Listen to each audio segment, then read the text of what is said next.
Sarah Kate Ellis, president and CEO of GLAAD, a media advocacy organization working to accelerate acceptance for LGBTQ people, tweeted yesterday, "The New York Times has long had a reputation as a leader in the world of media, but the example they are setting for coverage of transgender people is downright shameful."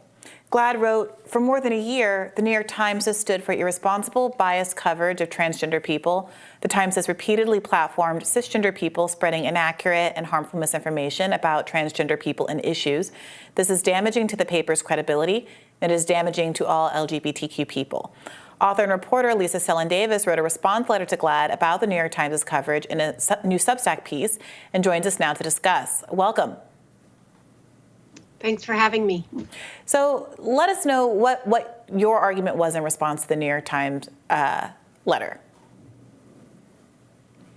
I actually agree with GLAAD that the New York Times has engaged in irresponsible and biased reporting, but I disagree about the specifics. I think the New York Times has been reporting in an impossibly narrow way, especially about kids and gender medicine.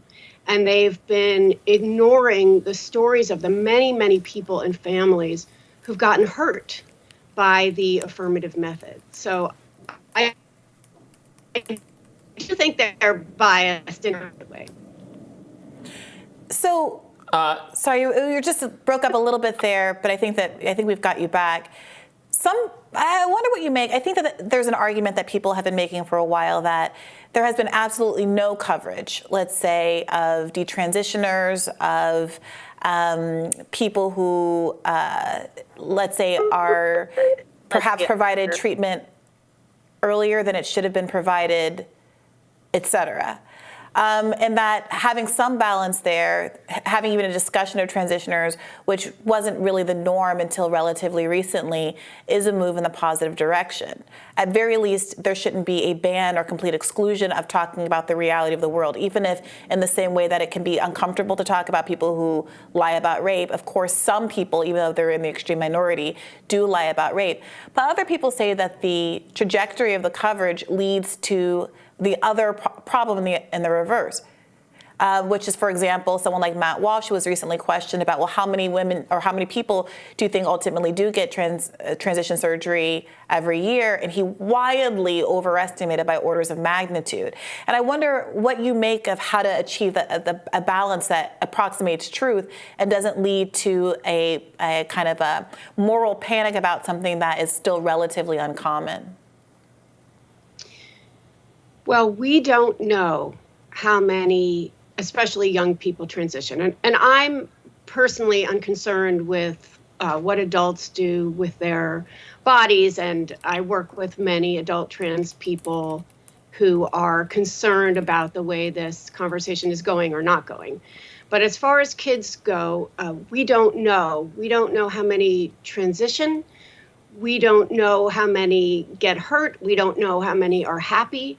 We have very poor data collection in this country. And when you have journalists and advocacy groups calling for less daylight, less coverage, that's not a good thing. We need more. We need to understand what's happening in the clinics. We need to know what's happening in these families. We need to follow the trajectory of the children. And we especially need to pay attention to the science. And one of the most shocking things about this GLAAD letter is that it asserts the science is settled. That is absolutely not true.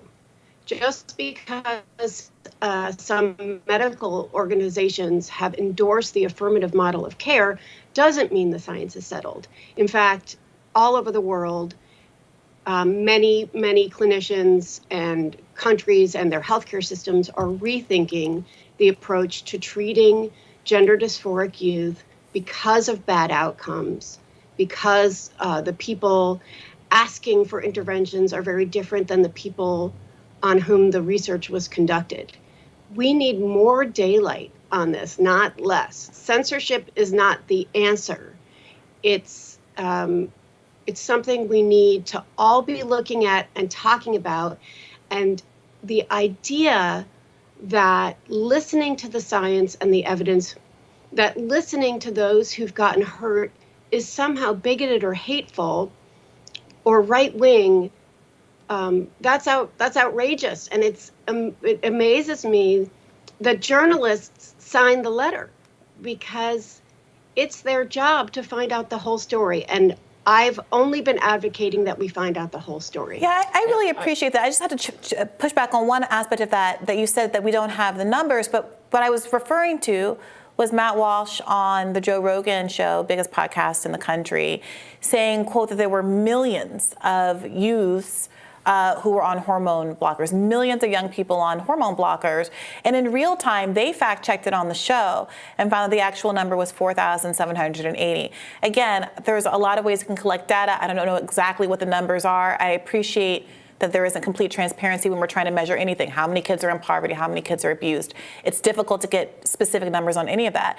But there does seem to be a very wide gap between what Matt Walsh's perception of the issue is, the size and scope of the issue or the threat or however you want to characterize it, and what the reality is. And I wonder, I completely appreciate wanting to make sure that the stories of detransitioners, et cetera, don't get blacklisted or censored. But is there any concern that there's a way that this kind of the coverage of these issues is leading people like Matt Walsh to believe other wrong facts in the other direction? And that can also be contributing to the slate of anti-trans legislation that's been coming down that is doing things like banning dressing even in drag, which I think most people see as a kind of infringement that's very anti-freedom. Yes, I have a lot to say about that, and I'll try to be concise. Matt Walsh is not a good spokesperson for this issue. And I have constantly implored the left to get involved. We must admit that there are things going horribly wrong with this, and we must become part of reform, because otherwise we cede the issue to people like Matt Walsh, who believe women belong in the kitchen, etc. So the media has been really guilty of framing this as a left-right issue, but it really isn't. Many of the kids getting involved in this are actually the children of more left-wing people. And I should say the teenagers, because there are very different cohorts, and that's an important part of understanding the science, is that there are childhood onset gender dysphoric kids who are a really, really different group from these teens who are suddenly coming out as trans and demanding medical interventions. So it's really not a left-right issue. And dissenting, questioning, wanting to understand it in full, none of that is hateful, bigoted, or right-wing. So when I see this GLAAD letter and the New York Times letter from the contributors repeating those talking points that questioning is bigotry, it makes me nervous that all of these voices will continue to be silenced. We can't fact check really how many kids are on puberty blockers. Reuters did an analysis with an insurance company, but we don't know. It's probably not millions. It's probably many more than 4,000.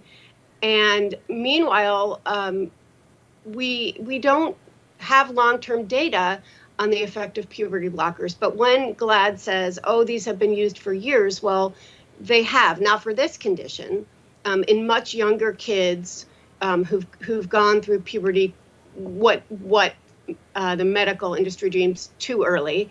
And many of those people grew up and sued the makers of puberty blockers for the long-term damage to their health.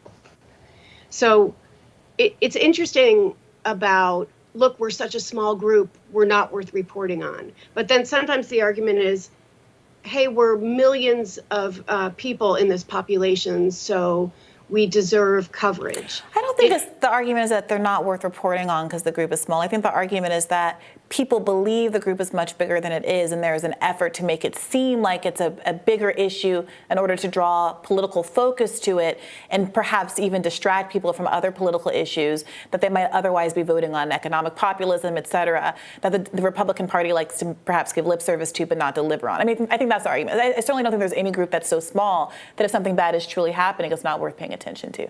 But I'm sorry, go ahead. Well, I think you could argue that it's a small group, but in schools throughout America, kids are learning to think about gender quite differently than old Gen Xers like myself. We were reared on free to be you and me, that we need not be limited by stereotypes, that we can have any job, that we can wear any clothes, that we can defy gender stereotypes. But there's been a massive shift in how young people are learning about gender. And now they're learning that it's a feeling that you have inside yourself, an innate feeling. And that if you have a certain feeling about yourself, you can change your body to match that. And that is a very, very different way of thinking about gender. So, and it is part of, besides social media and some other factors, part of this relative explosion of trans kids, or an exponential increase, sometimes a 4,000 or 5,000% increase at some clinics, of kids seeking medical interventions. So maybe there are 10, 15, 20,000 kids on puberty blockers, maybe many more. We don't know. And maybe just 4,000. Maybe just 4,000. I doubt that. But just because of how many I know myself, but I think I know zero. You know, so that's the thing about anecdotal evidence. Well, before we're going to have to wrap here in a second, but I wanted you to react. Yeah, so your piece is great on Substack. I encourage everyone to read it. And you mentioned that the UK, Sweden, and Finland have done these reviews of how gender care is being handled and have decided to kind of reverse course. There's also a great post for Barry Weiss's The Free Press recently, written by someone who worked in a clinic for young people to get gender affirming care, who is like totally supportive or has been supportive of the work being done, but talks about trends over time that have distressed her, specifically in how easy and immediate the recommendation of care such as puberty blockers is when the patient talks to the doctor. And I think that is something that alarmed me, because I don't think I'm in the position of saying that I want this banned for anyone, including for kids. I generally, it's not my business what families want to do and work out with their doctors. It's not my business, but I would want at least the process to be rigorous, or to make sure this is actually in the child's best interest, or even actually what the child wants. And we're seeing, I think, alarm bells being sounded about whether the process before prescription is rigorous and thorough enough to make sure that's the right course of action for every kid who walks into one of these clinics.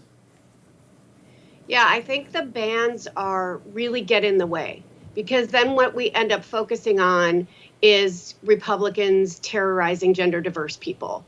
And we don't want the government telling us what we can do for our kids or what our kids can do. We want medical associations and clinics and to create guidelines based on evidence, and we want to create policy out of cost-benefit analysis. We cannot do that if we are not acknowledging the costs. So I agree with Brianna. There are some terrible laws. There are some terrible laws coming out of the left also, frightening kind of reactions to what the Republicans are doing. And we need the media. If no one else is going to do this, we need the media to listen to all of these different voices. Censorship is not the answer. Well, we have reached out to GLAAD for comment and have invited the organization's president and CEO, Sarah Kate Ellis, to join us to continue this conversation. Lisa, thank you for joining us. Thanks for having me. And we'll have more Rising right after this.